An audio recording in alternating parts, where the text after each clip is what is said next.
Good day, everyone. By the way, I'm Miss Regine Midiango, one of your student intern in the subject ethics. And today, I will discuss to you our topic, which is the ethics of utilitarianism.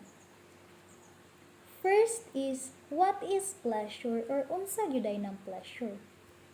Pleasure is clearly an important motivator in our lives, no?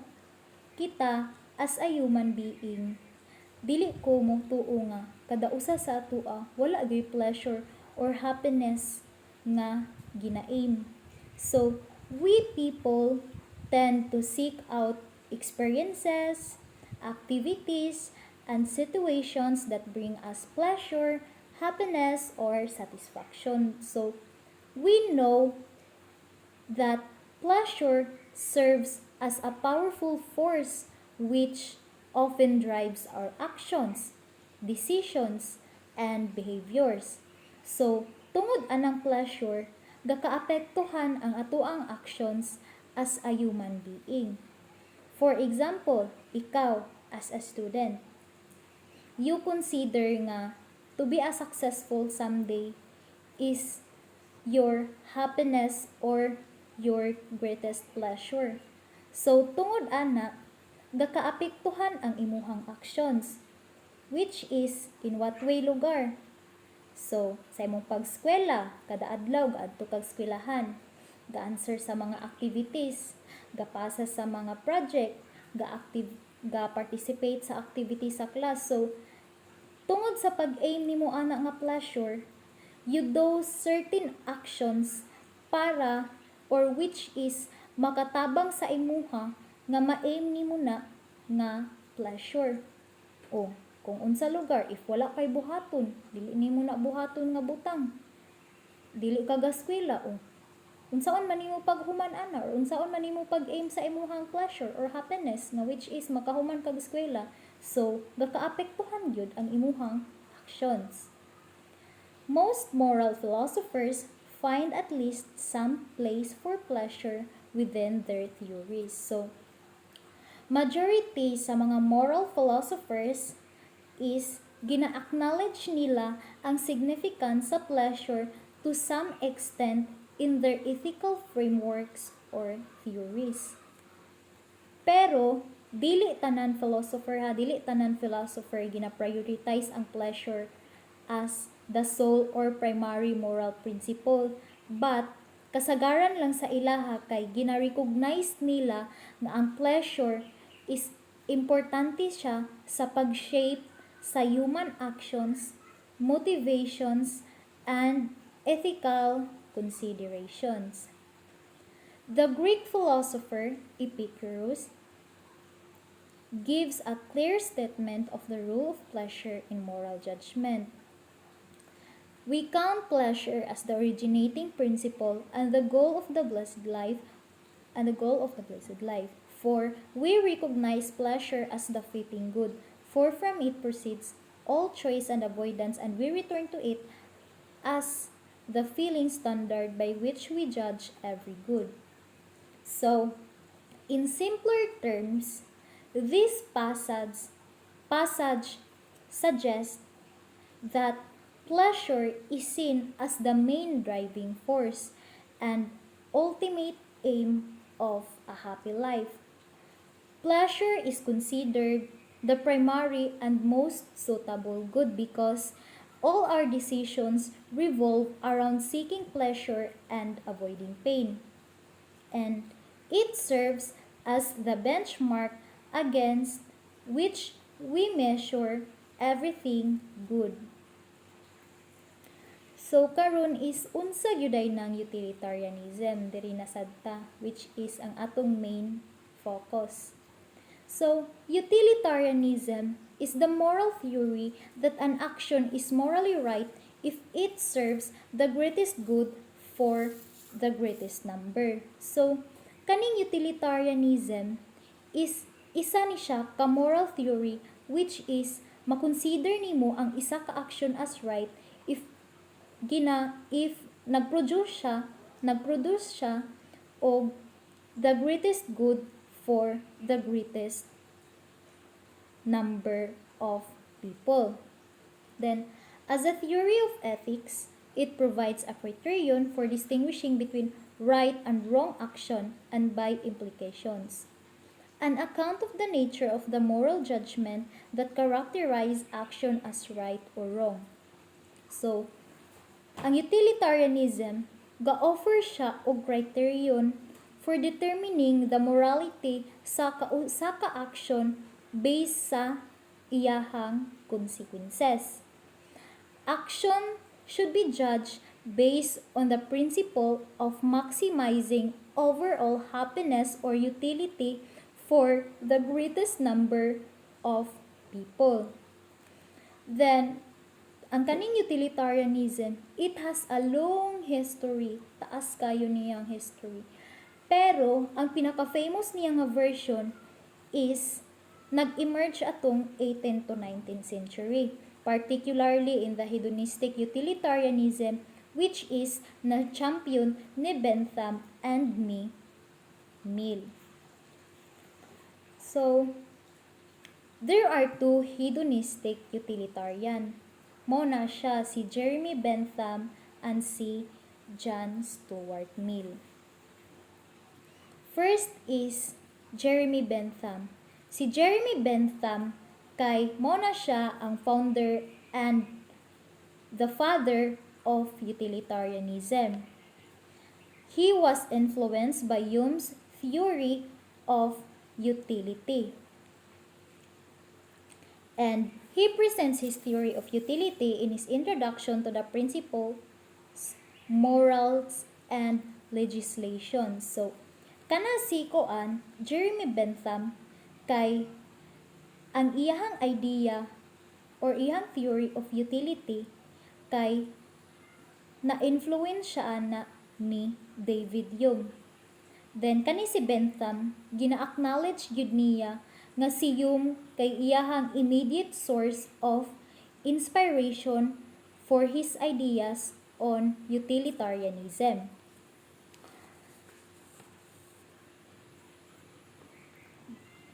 He evaluates action based upon the consequences and considered only quantity of pleasure.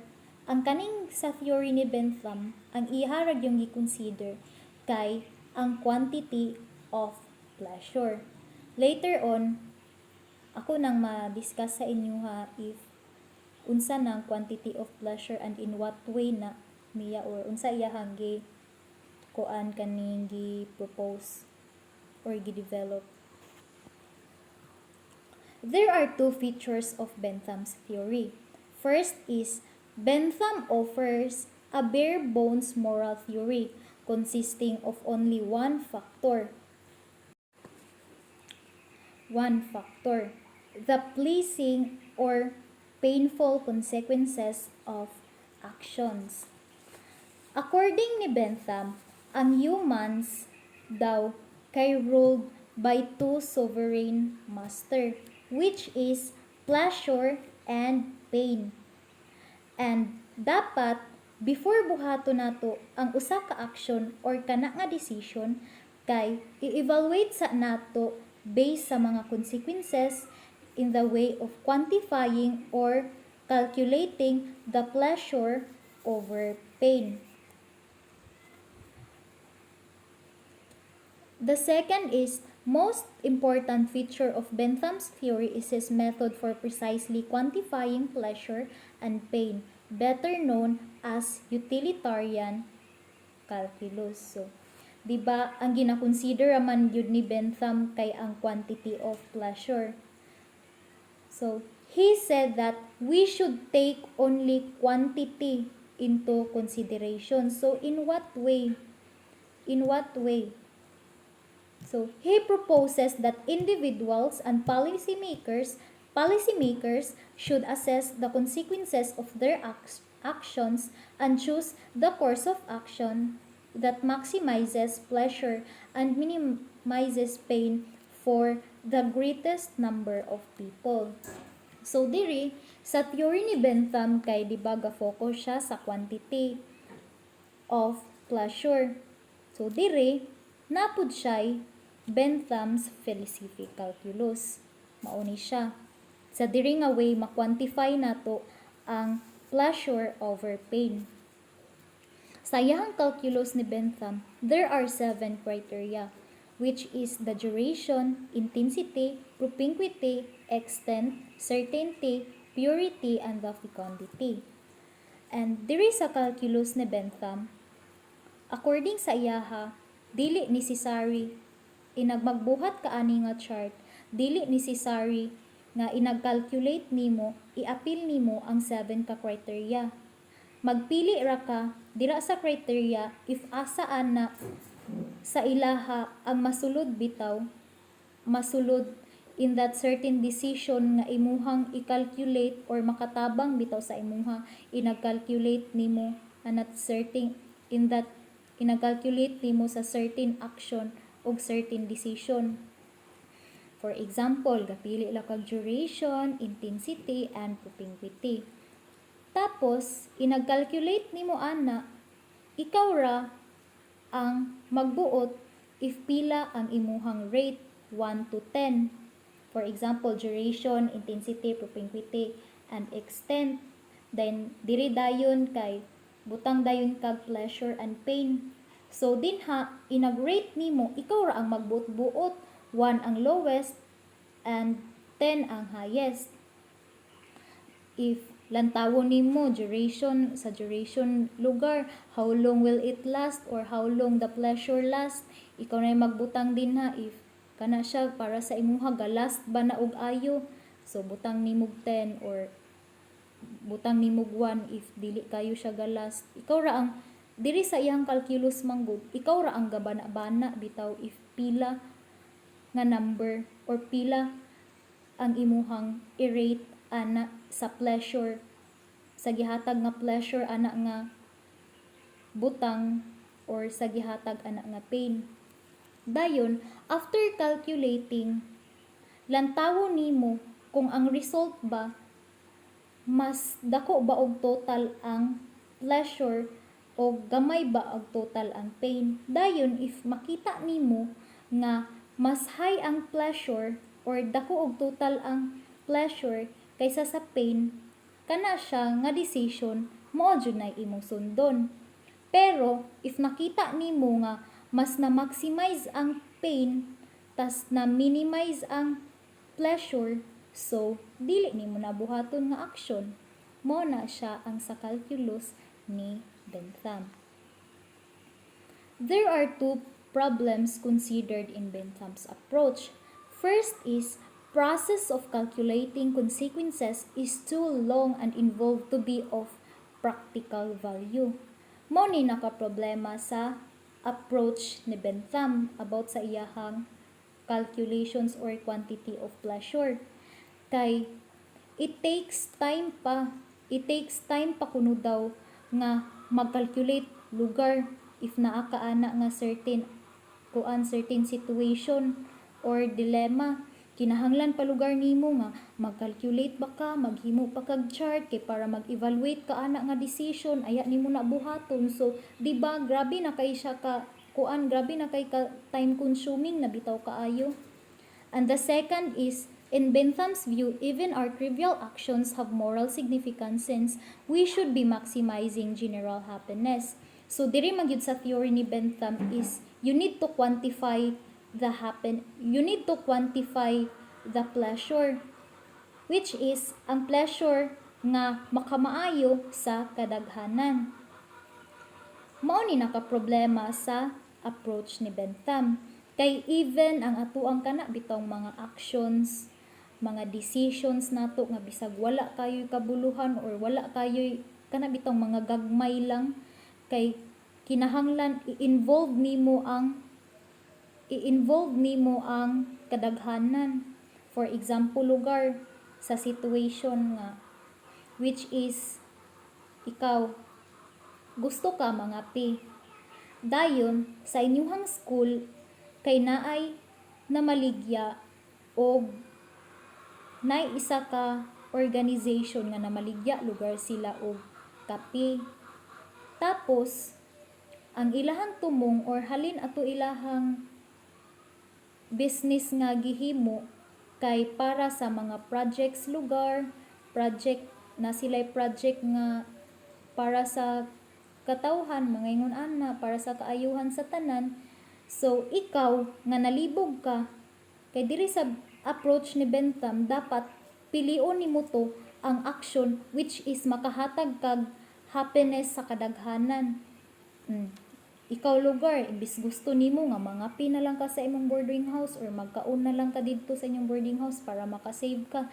Pero diri sa approach ni Bentham kinahanglan katong decision nimo kana bitong ma-invalidate ang imuhang gusto, imbis gusto ka makatipid ka, ang imuha na lang jud ay ang dapat day buhaton nga sundo nimo kay kato gyud day mo palit ka didto sa kuan kanang namaligya kay para daghan og malipay sila kay nipalit ka ingon ana mo bitaw na nga mo ni naka problema sa iyang approach kay murag wala na kay right bitaw, wala na kay right nga unsay mong buhaton nga decision kay kinahanglan permanente na lang yun i-involve nimo ang kadaghanan bisag sa gamay lang nga mga aksyon nimo nga buhaton. Mo na siya ang problem sa approach ni Bentham.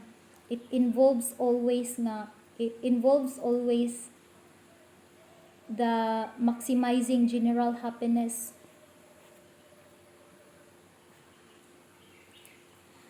And the second is si John Stuart Mill. John Stuart Mill was a significant proponent and theorist of utilitarianism. Kani si John Stuart Mill kay ninong niya o mentor si Jeremy Bentham. At the young age, nahimo na ni siya theorist kani si John Stuart Mill. Tas sayo biya namatay si Jeremy Bentham. Mao to nga pagkamatay ni Jeremy Bentham, siya na ang gapadayon sa mga idea ni Bentham. Siya na ang gapadayon or kung siya ang gapadayon o kana bitong or gatiwas sa idea ni Bentham. Dayon, he argues that happiness consists of both higher intellectual pleasure and lower bodily pleasure. So mao na to. 'Di ba siya ang gapadayon sa idea ni Bentham? Pero at the age of 50, gitake ni John Stuart Mill ang opportunity nga magsulat siya iyahang own idea or concept or theory baka yang gitake ang opportunity kay nakita man sad niya nga ay kaniding idea ni Bentham dili day ni mao ingon ana mo na nga gitake yun yang opportunity nga siya na pod iyang kuan unsay gyud yang idea unsa gyud ay ang tinuod or unsa gyud ay ang kana bitong iyahang basta as iyahang theory sa utilitarianism gabuhat na siya iyaha.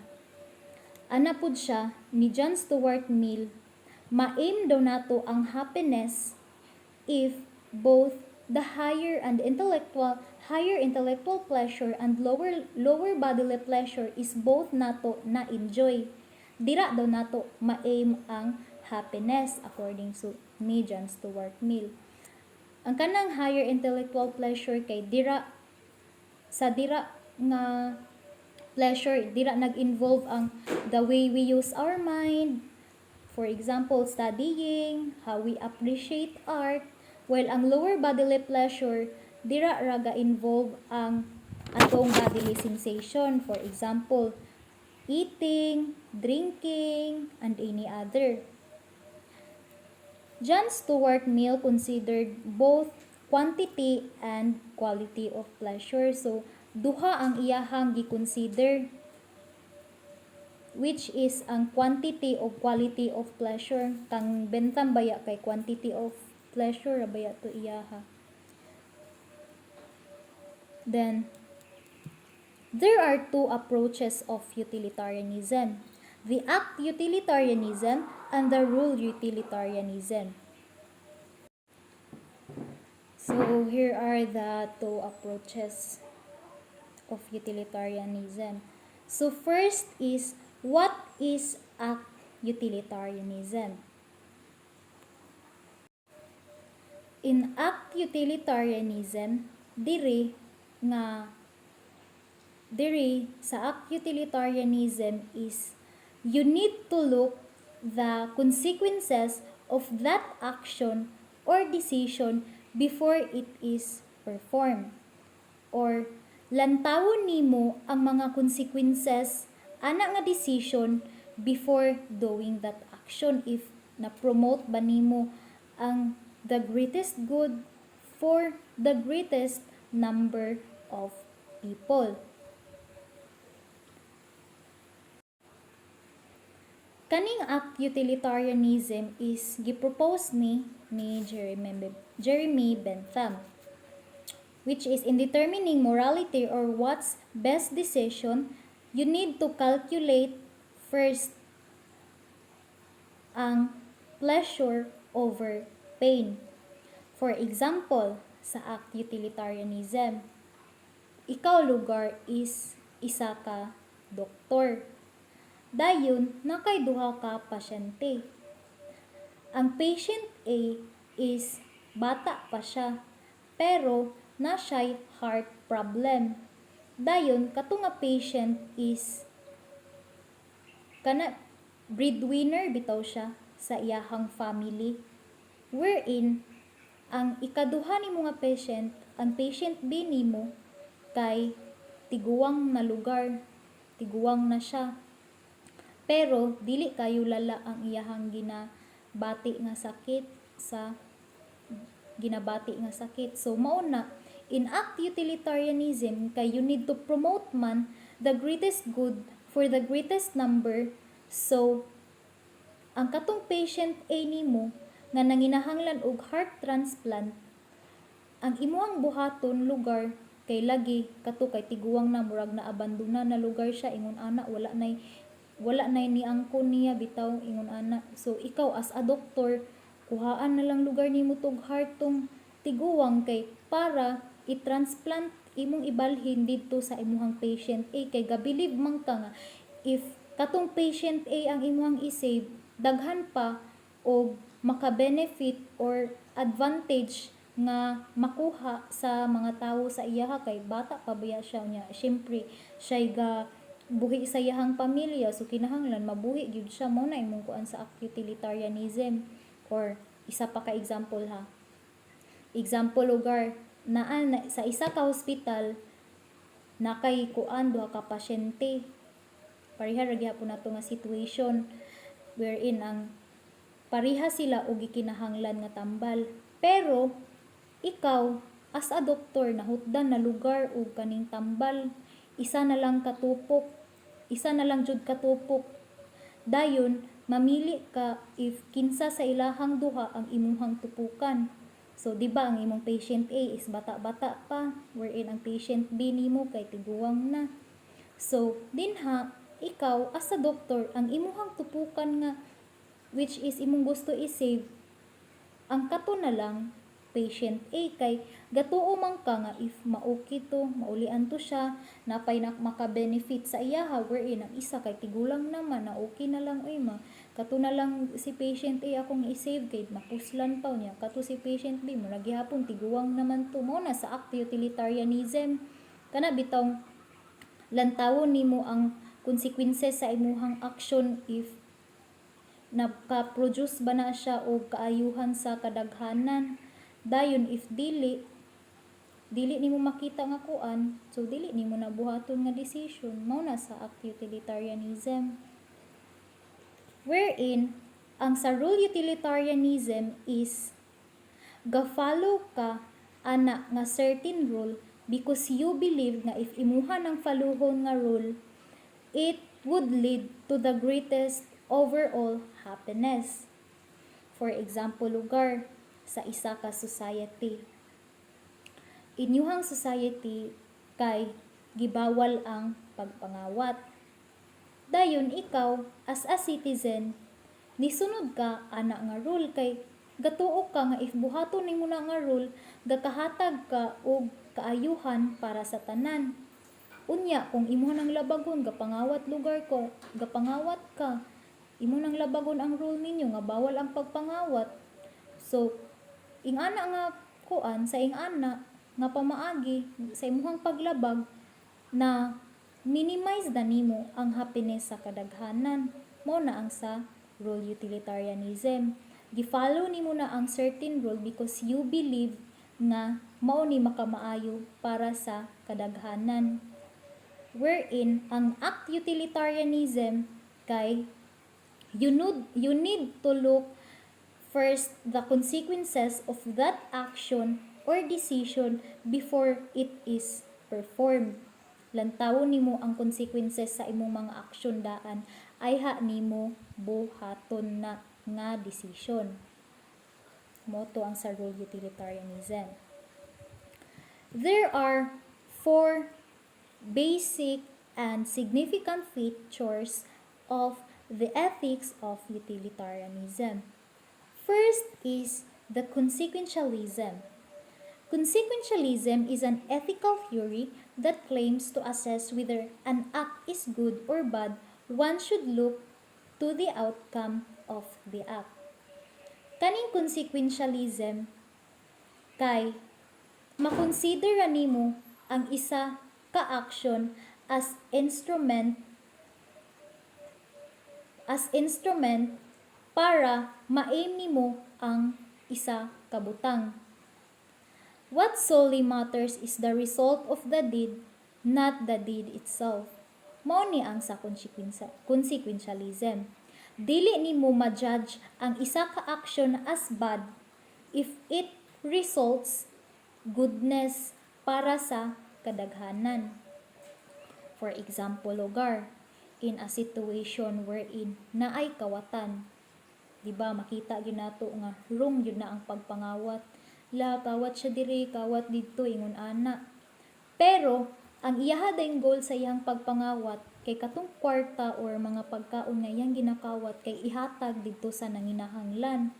So, in consequentialism, bisan pag-unsa na kabad ang iyang gibuohat nga aksyon, as long as nakahatag og kaayuhan sa kadaghanan, it will consider as right. Mao na sa consequentialism. Unless na lang gibuhat nimo na nga action, wrong nga action, gibuhat nimo na wrong nga action, pero ang result kay nakita dito para ra dito sa imong self-satisfaction, then makonsider na siya as not right or as wrong. Mao na ang sa consequentialism. Dili nimo ma-judge ang isa ka action as bad if it results the greatest good for the greatest number or it has a positive result. Like consequentialism, utilitarianism plainly disregard the act itself as the basis of morality because no action can be considered as good or bad apart from its outcome or end. So parehas sa consequentialism, ang utilitarianism kay dili nimo or walay action makonsider nimo as good or bad apart from its outcome or end. Ang action kay mahimo ra og instrument nimo to achieve something. Mao na siya ang sa utilitarianism nga dili walay basihan nga kana nga action as good or bad as long as at the end makita didto ang result nga you promote the greatest good for the greatest number. Second is ethical hedonism. So, an ethical theory which holds that the supreme end of man consists in the acquisition of pleasure without infringing the right of others. So, diri sad sa ethical hedonism, you follow that certain decision kay gatuo ka ang tanan diri nalipay or daghan ang nalipay diri dayon gamay ang nibabag diri. For example, in a situation, kamo lugar sa imuhang barkada, gaplano mo sa inyuhang weekend, ay gaplano lugar mo if unsay buhaton ninyo sa weekend, whether moadto ba mo sa beach kay gusto mo maka-experience og night out party or magpabukid. Dayon, daghan lugar mo magbarkada. Mas daghan ang nipabor didto sa gusto night out party or mag-beach party. Dayon, gamay ra ang ni-vote didto sa gusto magpabukid or magpasabangan. Dayon, dinha na din ninyo ma-evaluate if asa nga decision ang inyong buhaton. Kay kana, nakita man ninyo nga daghan kay ni-vote dito sa kuan, majority gyud dito sa option A which is moadto sa beach, din dito ang masunod sa kadaghanan. Dayon, dili na day ninyo to mura bitog ma-invalidate ang feelings sa katong option B kay gamay ra sila. Kay nituo mo dito ang sa kadaghanan, so dito gyud ang sakto nga decision or katugyod nga decision inyong buhaton mo na sa ethical hedonism. Kung asa makita ninyo nga ang majority malipay, mo inyong hang sundon. The third is the principle of utility.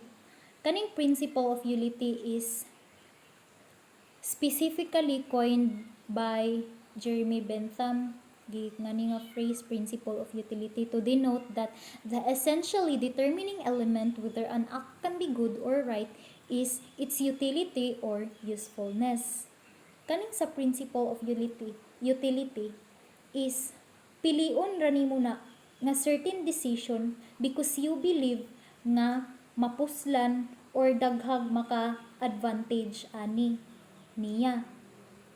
For example, in a situation nga dinhi nga situation, trolley problem. Sa railroad, nay duha ka dalan. Ang isa ka dalan is naay 5 ka children nga gihikot. Tapos ang isa ka dalan nay isa ka doktor nga gihikot. So ikaw nga nasa trolley, galibog ka if asa ang imuhang i-save, katubang 5 ka bata or katong isa ka tawo which is doktor.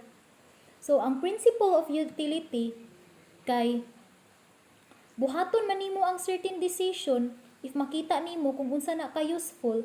So dinhi nga problem ang imong yung pilion nga i-save kay ang doktor. So, dito na lang ka moagi, imo na lang agian katong 5 ka children imong ligsan para ma-save na mo ng isa ka doktor kay gatuo ka nga kanang doktor daghan pag ma-save, daghan pa siyang matambalan, daghan pag maka-benefit sa iyaha, wherein ang children wala pa beta kabalo unsay future sa children. Mao na nga imo yung pilion diri sa principle of utility kay ang doktor gyud kay nakita nimo nga mas mapuslan gyud siya, daghan pag mga benefit nga imuhang makuha sa doktor kaysa sa children. Mao na siya ang sa principle of utility. And the last is the greatest good for the greatest number. So dinhi na. The best action is the one that leads to the greatest amount of happiness for the greatest number of people. Dinhi sa the greatest good for the greatest number dire sa trolley problem, ang imuhang pilion nga i-save kay ang 5 ka bata. Agian nimo nang kuan, isa kay syempre nakita man nimo nga dinhi mas daghan man ni dinhi nga kung diri ko moagi, isa ra man ni katawo akong ay kung i-save na ko ning isa, siya ra man isa. So syempre akong i-save kaning pikas dalan akong kuanon kanang dili na ko agian, diri na lang ko moagi sa doktor kay nakita na ko nga kung panalitan isa ra ba na ka doktor wherein ang iyahang kuan kontra o kay 5 ba na ka bata. So pilion nimo nga i-save dimong 5 ka bata kay daghan man sila nya isa ra man ang doktor. Mao na siya ang sa the greatest good for the greatest number. Buhaton nimo ang isa ka action if makita nimo nga it will lead to the goodness of the greatest number of people. What makes utilitarianism so appealing to a lot of people? Its special emphasis on the social dimension of morality. So, diri na ta sa criticism of utilitarianism. According to George Edward Moore, isa ni siya ka British philosopher. He criticized utilitarianism Kay ang utilitarianism daw kay reductionist approach lagi daw to morality. Kana bitong daghan pa kaayog kuti. Daghan pa kaayog kuti. He argued against utilitarianism, attempt to reduce all moral values to the single principle of maximizing happiness or pleasure. Believe that there are intrinsic values such as friendship, beauty, and knowledge that cannot be reduced to pleasure or happiness. According to George Edward Moore, sorry. According ni George Edward Moore, daghan pa daw og mga way nga or pamaagi nga makita nato ang goodness without or that cannot be reduced to pleasure or happiness. So in what way lugar nga makita nato ang goodness? According sa kang Moore kay makita nato ang goodness not just kana bitong naka sa certain sa utilitarianism daw nga makita ang goodness if it promotes the greatest good for the greatest number mo na iyang criticize nga dili daw sa ing ana nga pamaagi makita ra ang goodness but makita nato ang goodness. So in what way? Being a good friend, ingon ana, how we appreciate beauty, knowledge that cannot be reduced to pleasure or happiness. Kanang wala bitay maapakan nga ma-aim nimo ang happiness. So, for example, sa kaning criticize ni George Edward Moore nga, di ba sa utilitarianism kani pananglitan na kay friend nga naa siya sa kaning tough situation or dako kay siya problema. In utilitarianism, bis gaduol to ang imuhang friend sa imuha kay mangayo og tabang, ikaw hinuon. In utilitarianism, kinahanglan makita sa nimo if kato nga problem ba sa imuhang friend, makita nimo nga nag-promote ba og kaayuhan sa kadaghanan. If wala siya ga-promote og kaayuhan sa kadaghanan sa iyahang problema, so dili nimo siya tabangan mo na ang sa utilitarianism kay dili nimo, di ba sa akong giingon ganiha, ang iyaha ra gyud kay all about ra gyud sa kaayuhan para sa kadaghanan. Lain sad kaayo, di nimo tabangan imong friend if dili nimo makita nga gi-promote niya ang kaayuhan sa kadaghanan or naka-produce og kaayuhan sa kadaghanan. Mao bitaw na ang sa utilitarianism kay kanang mo na ang problem niya kay if ever bisag sa mga unsa nga butang pa na dinha kinahanglan na gyud involvement nimo sa kaayuhan sa tanmura bitaw kag nay responsibility sa kadaghanan. Mo na siya ang sa utilitarianism, mo na nga gi-criticize ni George Edward Moore nga kuan daw dili ra daw sa dira nga pamaagi makit-an ang goodness but in being a good friend daw, being a good friend without or that cannot be reduced to pleasure or happiness. Mo na ang sa kang Edward Moore nga dili lang dira nga pamaagi nato makita. Here are the strengths and weaknesses of utilitarianism. Ang utilitarianism, the end justifies the means. So, dinhi, ang problem niya kay ang lantawon lang yun nimo ang kinalasan without imbis ma-judge nimo na nga butang as bad or wrong, dili na nimo na ma-judge kay imuha ramang lantawon kay ang outcome raman which is makita nimo nga positive result ba na nakaayuhan ba yan, nakaayo sa kadaghanan, murag bitog ing ana imbis ang mga action nga bad kay murag dili na hinon ka maka-judge as good or bad, walay good or bad kay ang outcome ra ang imuhang ginatan-aw.